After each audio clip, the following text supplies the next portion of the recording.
Halo para omnivora yang baik hati dan tidak sombong, jarang menabung dan malah sering cashbon di warung dimanapun kalian berada, bagaimana kabarnya? Lagi dan lagi, saya masih terjebak di sini karena tuntutan cicilan yang masih menumpuk. Tidak masalah dapat banyak cacian, yang penting bisa berkembang. Dan kali ini saya akan mengelalajokan sebuah alur film yang berjudul The Mechanic yang dirilis sekitar tahun 2011, di mana film ini dibintangi oleh teman kuliah saya dulu waktu di Universitas Debus Internasional, yang tiada lain adalah Kakang Jason Statham. Dan seperti biasa, tanpa perlu banyak spoiler di awal, siapkan rinso cair, usapkan tisu magic, hamparkan kanebo basah, dan crat-cret-crot.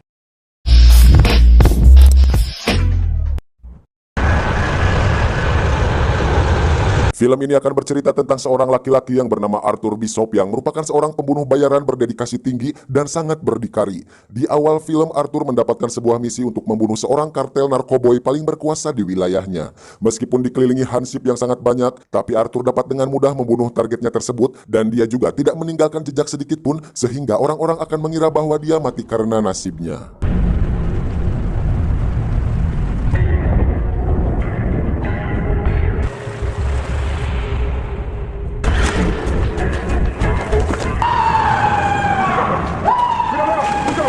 Lalu setelah membunuh si target, Arthur langsung berbaur dengan lingkungan sekitar sehingga dia bisa mengelabui orang-orang terdekat korban dan pergi dari TKP dengan sangat aman. Selain memperhitungkan bagaimana dia akan membunuh korbannya, dia juga memperhitungkan dengan sangat matang bagaimana dia kembali ke rumahnya dengan sangat aman. Dan sejauh ini perhitungannya tidak pernah meleset.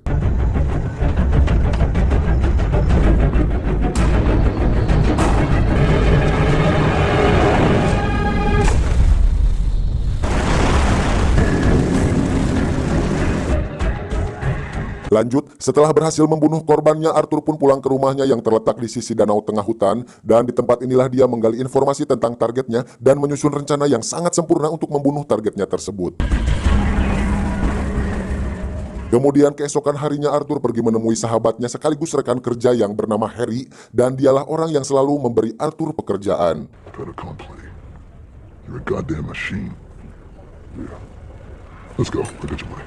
Dan setelah selesai berbincang ria, Harry pun mengajak Arthur untuk mengambil uang miliknya. Setelah mendapatkan bayaran yang cukup tinggi, seperti laki-laki kesepian pada umumnya, Arthur pergi ke sebuah bar dan melakukan pengencrotan dengan seorang ubrut di sana.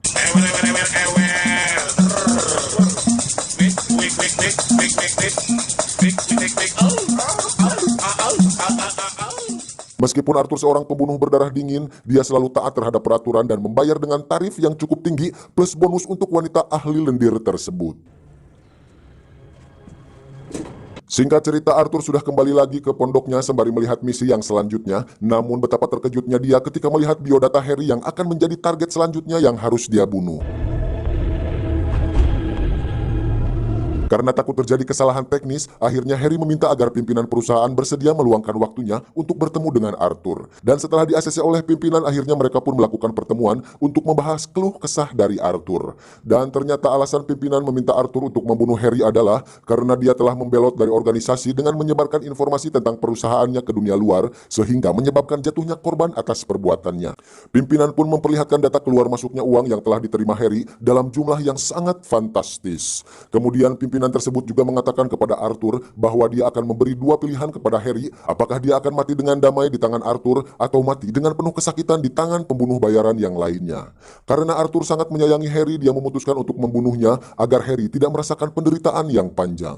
48 hours. Or we'll see about you. Keesokan harinya Arthur langsung menyusun rencana untuk membunuh Harry, dan pada malam harinya Arthur menelepon Harry yang sedang berada di kantornya waktu itu. Kemudian Arthur menyuruh Harry untuk pergi ke parkiran sendirian dan meyakinkan Harry bahwa dia sedang berada dalam bahaya. Namun betapa terkejutnya Harry ketika melihat Arthur lah yang akan membunuhnya. Meski sempat ada sedikit drama di antara mereka berdua, Harry benar-benar ikhlas dan ridho dunia akhirat jika orang yang membunuhnya adalah Arthur. Kemudian Harry mengeluarkan sebuah pistol warisan turun-temurun dari Empu Bayombong yang kemudian dia berikan kepada Arthur sebagai alat untuk membunuhnya. Dan setelah itu pun Arthur membunuhnya. I would rather it was you, Arthur.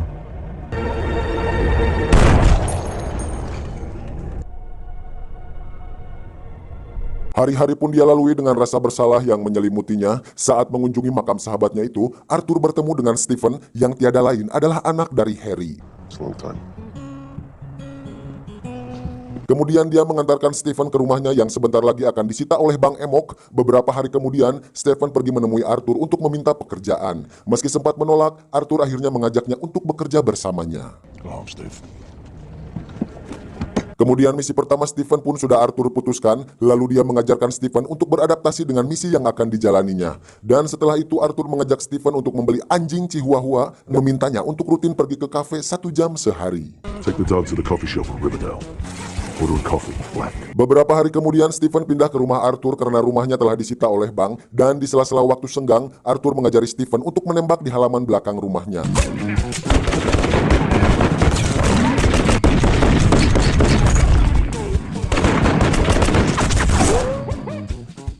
Arthur juga memberikan Stephen sebuah buku tentang bagian dalam tubuh agar dia lebih mengenal bagian tubuh mana yang bisa membuat seseorang cepat mati. Judgment comes from experience, and a lot of that comes from bad judgment.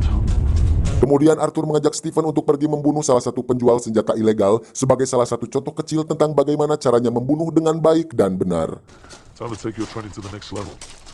Dan sesampainya di TKP, mereka berdua berpura-pura menjadi pelanggan dan Arthur dapat dengan mudah membunuh orang itu tanpa membuat keributan sedikit pun. Arthur juga sudah menyiapkan cara agar orang tersebut terlihat mati karena keinginannya tanpa curiga bahwa dia telah dibunuh. Singkat cerita, akhirnya Arthur memberitahu Stephen tentang target yang akan dia bunuh. Dia adalah seorang pembunuh bayaran dari kelompok lain. Dan ternyata orang tersebut merupakan orang yang sering dia temui di kafe tempat dia ngopi bersama anjing kecilnya itu.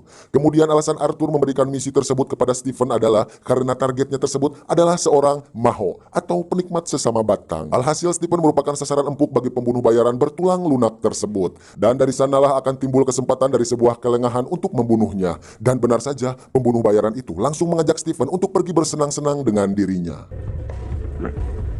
That's great, isn't it? Singkat cerita, malam pun poek. Sebelum berangkat ke pesta, Arthur memberikan sebuah ramuan untuk dituangkan ke dalam minuman target yang akan membuatnya terbunuh dalam waktu 3 menit. Namun di pesta, Stephen tidak menjalankan misinya tersebut karena dia ingin membunuh targetnya dengan cara yang lebih keren seperti yang telah dilakukan oleh Arthur. Kemudian Stephen pun diajak oleh pembunuh bayaran tersebut untuk bermain adu pedang. Lalu Stephen pun mengiyakan ajakan pria itu dan berencana akan membunuhnya di sana.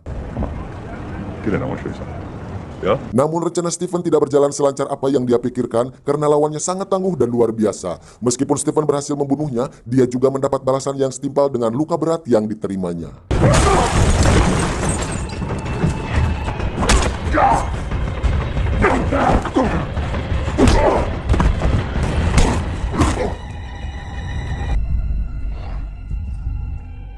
Singkat cerita deui, setelah mendapatkan bayaran dari misi sebelumnya, Bishop kembali lagi mendapatkan sebuah misi untuk membunuh seorang nabi palsu. Meskipun sempat menolak, akhirnya Arthur luluh dan bersedia menerima misinya karena bayarannya yang cukup besar. I'll look it up. Kemudian Arthur dan Stephen mulai menjalankan misi barunya tersebut. Kali ini Stephen bersikap lebih dewasa dan menuruti semua yang Arthur katakan. Dan Arthur berencana akan menyuntikkan adrenalin dalam jumlah yang besar dan membuatnya mati dalam beberapa menit. Akan tetapi karena targetnya ternyata mengkonsumsi narkoboy, bisa dipastikan bahwa adrenalin tidak akan berguna untuk membunuhnya. So, gonna be counteracts adrenaline. This won't work now. Saat nabi palsu itu sedang nge-fly, mereka pun langsung memasuki ruangan nabi palsu itu dan memasukkan kamera pengintai ke pamatuknya agar dia tidak bisa bernafas, lalu kebesekan dan mati saat itu juga. Kemudian mereka pun langsung bersembunyi setelah mengetahui bahwa nabi palsu itu telah mati. Sialnya, para penjaga menyadari bahwa atasannya telah dibunuh oleh seseorang dan kekacauan bermula ketika Stephen tidak sengaja menjatuhkan baut dari dalam ventilasi. Dan setelah ada yang menyadari keberadaan mereka, Stephen langsung menembak orang tersebut dan aksi tembak-tembakan pun dimulai. Follow him.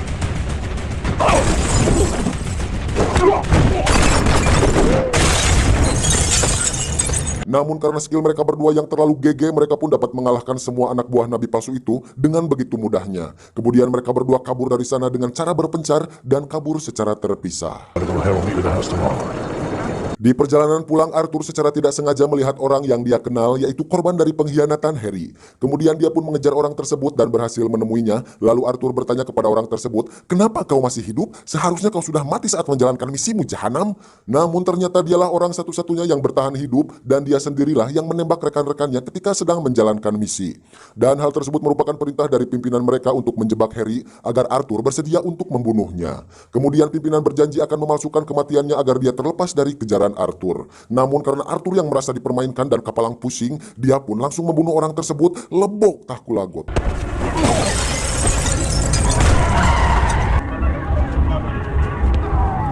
Setelah berhasil membunuh bawahan si pimpinan, Arthur pun pulang ke rumahnya. Namun baru saja sampai di pelabuhan, dia langsung disergap oleh anak buah pimpinannya sendiri.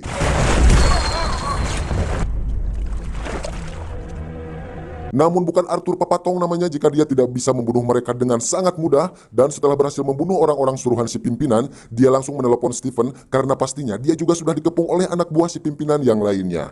Dan dengan arahan Arthur, Stephen dapat dengan mudah membunuh mereka semua.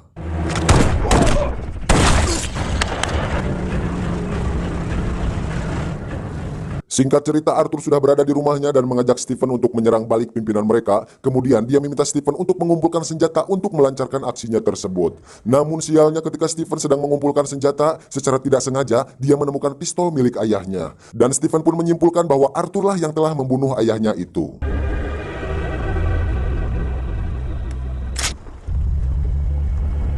Singkat cerita deui dan deui lagi, mereka berdua berangkat menuju rumah bodyguard si pimpinan untuk menanyakan di mana dia berada. Namun karena dia tidak mengatakan lokasi si pimpinan, akhirnya Arthur melakukan sedikit drama hingga akhirnya orang tersebut buka mulut. Dan setelah berhasil mendapatkan lokasi si pimpinan, Arthur pun menjebaknya dan mengatakan bahwa dia sudah berada di dalam gedung tempatnya berdiri sekarang. Sontak saja hal tersebut membuat si pimpinan ketakutan, panik, bahkan sampai modal di celana dan langsung mengumpulkan semua anak buahnya untuk melindunginya dari Arthur. Kemudian anak buahnya pun membawa pimpinan mereka keluar dari gedung itu dan berniat untuk menempatkannya ke tempat yang lebih aman. Namun yang tidak mereka ketahui adalah mengeluarkan si pimpinan merupakan tujuan Arthur dari awal dan misi balas dendam pun dimulai.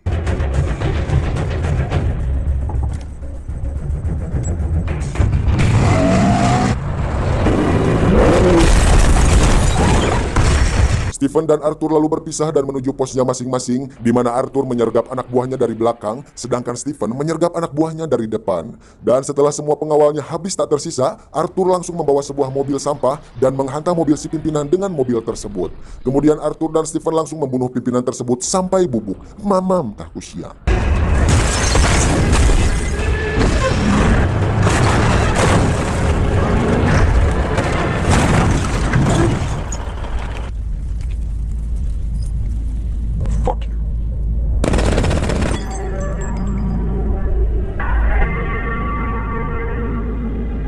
Setelah misi pembalasan dendam selesai, kini tinggallah Stephen yang harus membalaskan dendam ayahnya. Kemudian dia membakar mobil yang sedang dikendarai oleh Arthur ketika mereka sedang mengisi bensin di pom ini. Alhasil mobil itu meledak hingga Stephen menganggap bahwa Arthur sudah mati.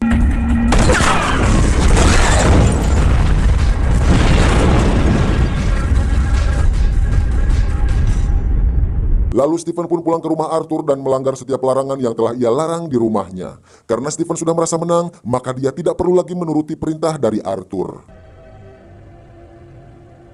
Kemudian dia memutarkan lagu dan pergi menggunakan mobil kesayangannya Arthur. Dan kesalahan terbesar Stephen adalah dia tidak menghiraukan surat yang ditulis Arthur untuk Stephen yang dia simpan di dalam mobilnya. Di dalam surat itu tertulis, "If you are reading this, then you are dead." Yang artinya, lamun dibaca, maneh modar. Dan benar saja, beberapa saat kemudian, dari alat pemutar lagu keluar sebuah api yang langsung membakar seluruh kediaman Arthur dan mobil yang digunakan Stephen langsung meledak saat itu juga.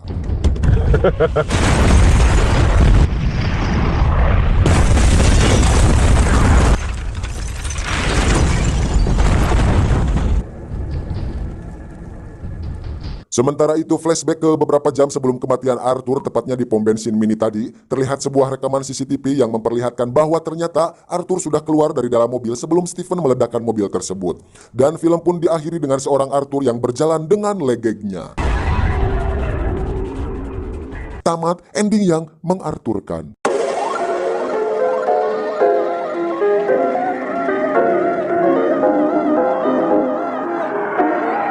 Secara keseluruhan film ini sangat bagus dan ya seperti biasa memang Jason ini sangat memukau ketika berperan sebagai seorang pembunuh berdarah tiis dan hal yang mustahil dilakukan orang lain jadi tidak mustahil lagi kalau memang Jason yang melakukannya. Satu pesan dari saya, jika kalian mau bertengkar dengan bos kalian, jangan lupa lakukan hal tersebut setelah kalian gajian.